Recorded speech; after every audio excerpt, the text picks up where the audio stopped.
A resistência à insulina não é facilmente diagnosticada. Por quê?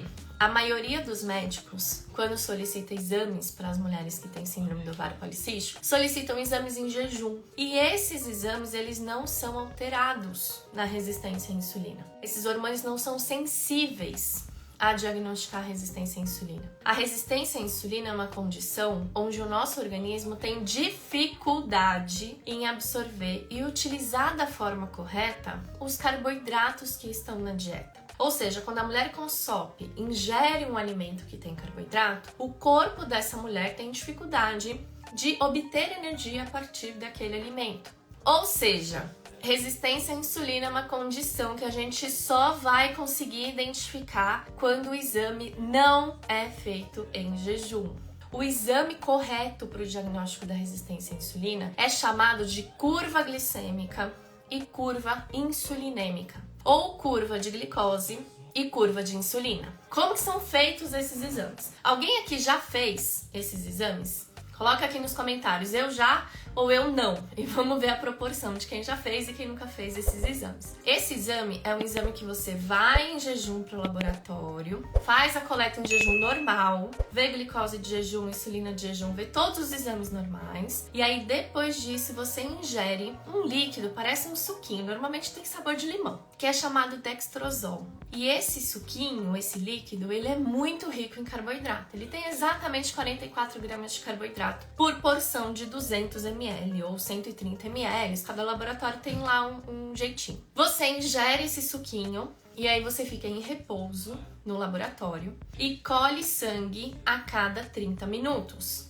Essa curva glicêmica, ela pode ser de 2 ou 3 horas. Então você pode ficar 2 horas em repouso e fazer 4 coletas de sangue, ou você pode ficar 3 horas em repouso e fazer 6 dosagens, 6 coletas. Por que é chamado curva glicêmica? Porque nesse exame a gente vai observar exatamente como a glicose e a insulina se comportam no jejum e depois que você ingere carboidrato, simulando uma refeição que você tem ingerido muito do nutriente. A curva glicêmica e a curva insulinêmica vão mostrar mais ou menos isso. E por que esse exame é o único que a gente consegue usar como real diagnóstico para resistência à insulina? Porque os demais, eles são estimativas. Então, primeiro, glicose de jejum e insulina de jejum. Na resistência à insulina, eles dão normais. Então, se a mulher tem resistência à insulina, o exame de glicose e de insulina em jejum serão normais. Quando a glicemia em jejum e a insulina em jejum estão alterados, você não tem mais resistência à insulina. Você já passou da resistência à insulina e já evoluiu para um diabetes. Então, muita atenção com isso. Não é porque o seu exame de jejum deu normal que você está livre da resistência à insulina. Não!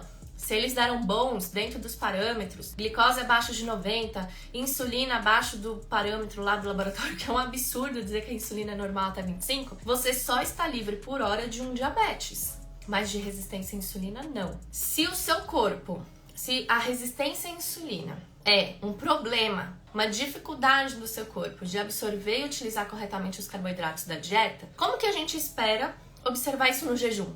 No jejum, você está em jejum. Você não ingeriu carboidrato. Não tem carboidrato para o seu corpo digerir e absorver. Logo, não vai haver dificuldade, tá? Então, os exames de jejum, eles não servem para o diagnóstico da resistência à insulina. Depois da insulina e da glicemia de jejum, a gente tem o quê? ROMI-R, ROMA-beta, que são estimativas em relação, né? São relações que a gente obtém através dos valores de glicose e insulina em jejum.